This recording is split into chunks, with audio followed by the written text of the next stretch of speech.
Hola Claudio Chipana, ¿cómo estás? Bueno, ¿qué tal, Abraham? Estoy conversar contigo. ¿Qué es el pensamiento crítico, Claudio? Bueno, para dar una respuesta de buenas a primeras sobre qué es, yo creo que depende de la aproximación filosófica y también sociológica y política. El pensamiento crítico es un concepto que ya se ha convertido en uno de los conceptos más utilizados, especialmente a nivel educativo. Dar una definición general quizás sea posible, pero encierra el problema de estar quizás recortando algunos ángulos, algunas aristas.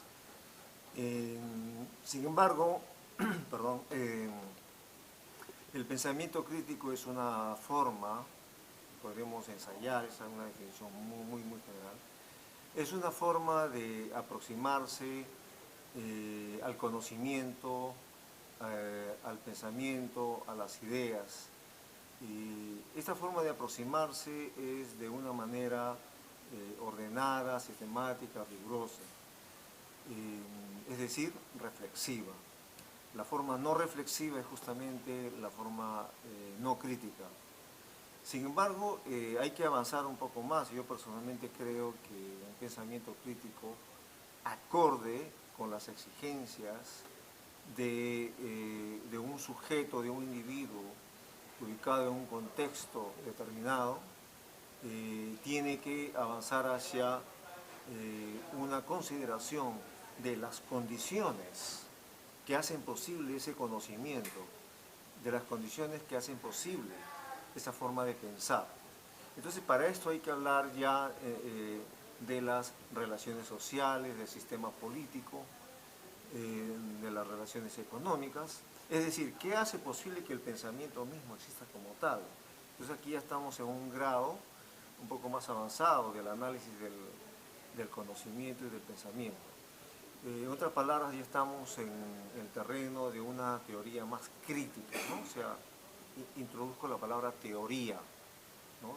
Teoría como ya un examen más riguroso, más sistemático, y con una crítica básicamente, y esto es lo distintivo, de las relaciones sociales, de la sociedad como un todo, del cual el individuo forma parte, ¿no? Entonces, como podrás ver, tenemos que avanzar en varias gradaciones del aspecto crítico del pensamiento y del conocimiento. ¿Qué relación hay entre lo que nos estás explicando y la escuela de Frankfurt? Por supuesto que es inevitable la mención de la Escuela de Frankfurt en la medida en que en la segunda explicación que hacía del pensamiento crítico, como las bases, lo que está detrás del pensamiento, eh, hay que mencionar a la Escuela de Frankfurt en la medida en que el pensamiento, el conocimiento, sin duda tiene que darse a la luz de las condiciones de la modernidad, de la ilustración, de la sociedad de consumo, del capitalismo, ¿no? Y en esa medida la Escuela de Frankfurt juega un rol fundamental en lo que se ha dado a llamar la teoría crítica. Más que pensamiento crítico en general, ellos se enfocaron en la necesidad de diferenciar la teoría crítica de la teoría tradicional, positivista, no crítica, ¿no? Entonces, la Escuela de Frankfurt ya tiene un lugar especial desde los años 20, cuando se funda en Alemania, justamente en la ciudad de Frankfurt. Sin embargo, esa es su segunda etapa, en los años 30, luego de la ascensión del nazismo, o junto con, al mismo tiempo de la ascensión del nazismo, cuando esta escuela realmente produce lo que nosotros llamamos como teoría crítica, ¿no? Con sus representantes más importantes, Horkheimer, que es el fundador realmente, luego vienen Adorno, Husserl, que son los más connotados, hasta Habermas, que según es el representante de la segunda fase de esta escuela. Incluso se habla de una tercera hasta de una cuarta etapa, ¿no? Luego de Habermas también hay autores. Cada uno de estos autores, en un ambiente interdisciplinario, han aportado a esta escuela. Entonces, quizás también sea digno de subrayar que esta escuela no es exclusivamente de intelectuales de una sola disciplina, que todos sean filósofos, vienen de distintas canteras intelectuales, aplicando, por ejemplo, la psicología de Freud, la psicología, los primeros miembros eran más economistas, sociólogos. Entonces, en concreto, ellos no ven la filosofía como un ejercicio puramente intelectual, abstracto, ¿no? Distante de la sociedad. Para ellos, la filosofía debe incluirse de las condiciones sociales que hacen posible, que están detrás.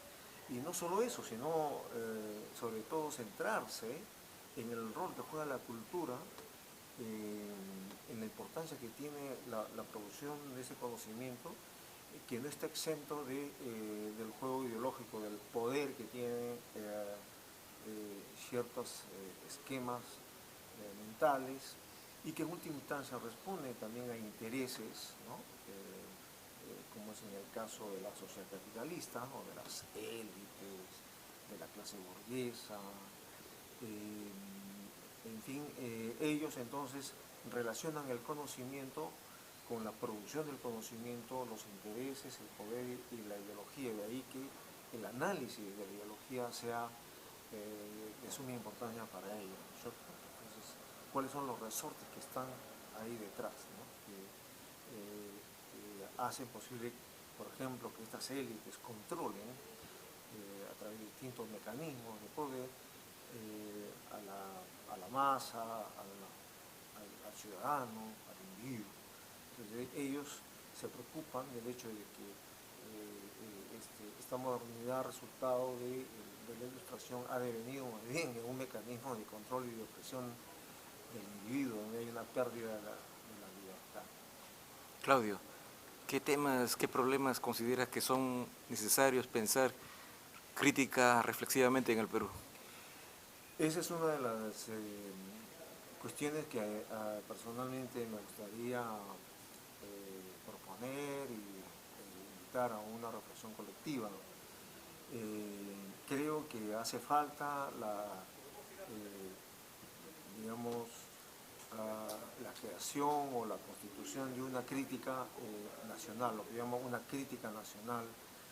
Tenemos ya una historia intelectual de una crítica nacional de Mariátegui, incluso antes de Mariátegui, de González Prada, y para nombrar filósofos recientes, en el caso de Augusto Salazar Gondi, quien explica la realidad del Perú en términos de dominación y subdesarrollo. Entonces, para Salazar Gondi no es posible hablar de valores, de la liberación humana, de un humanismo, si no cuestionamos la condición de la sociedad del país en términos de la dominación y del subdesarrollo. Por eso es que él propone una filosofía de la liberación. Entonces, aquí hay una base para una crítica de los fundamentos de la nación peruana. Si actualizamos estos conceptos, hay que considerar la cuestión de la ideología dominante del modelo neoliberal, por ejemplo, que arrastra al conjunto de la sociedad, a todas las manifestaciones, permea las relaciones educativas, permea los medios de comunicación, formas de pensar, ¿no? Entonces, desde el punto de vista de la filosofía hace falta cuestionar cuestionarse, ¿no? Esa situación y, por ejemplo, abordar la parte educativa, la cultura nacional, cuestiones como la identidad nacional, cuestiones de poder, ciudadanía, regionalismo.